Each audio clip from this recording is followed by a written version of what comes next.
এমনকি মাঝে মাঝে বিস্মিত হই। আল্লাহ আমাদেরকে মাফ করুন।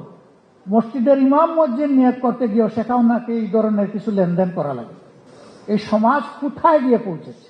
এখন আমরা দুর্নীতি দমনের জন্য কি করি? আমরা দুর্নীতির পাতা অথবা ডাল ধরে টান দিই, কিন্তু মূল যে জায়গাতে রয়ে যায়, কাণ্ড যে রয়ে যায়। দুর্নীতি যারা করেন তারা নিজে অন্য জায়গায় গিয়ে দুর্নীতির শিকার হন, এটা পছন্দ করেন না। তার মানে হচ্ছে সবাই দুর্নীতিকে ঘৃণা করে, কিন্তু নিজের জায়গাটায় নিজে লোভ সামলাতে পারে না, অথবা সিস্টেম তাকে বাধ্য করে। দুইটার একটা।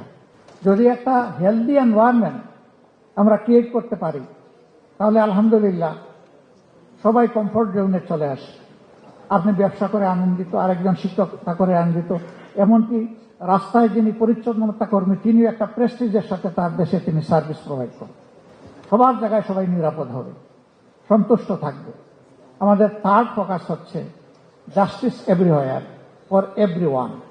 এই তিনটা জিনিসকে যদি আমরা অ্যাসার্ট করতে পারি সমাজে, আমাদের ব্যবসা হবে সাস্টেইনেবল এবং নেশন হবে প্রগ্রেসিভ, ডাইনামিক। মিনিমাম এই তিন জিনিস যদি আমরা সমাজে অ্যাসার্ট করতে না পারি, এটা বিশ্বাস করার কোনো কারণ নাই যে এই সমাজ ভালোর দিকে আগাবে, বরঞ্চ আরো খারাপের দিকে যাবে। আপনি আমি আমার সন্তানের মৃত্যু যেমন নিজের চোখের সামনে বরদাস্ত করতে পারি না, দেশের অর্থনীতি সহ নীতিবোধের মৃত্যু আমরা বরদাস্ত করতে পারবো না। এই জন্য এই জায়গাটায় আমাদের কমিটমেন্ট থাকতে হবে।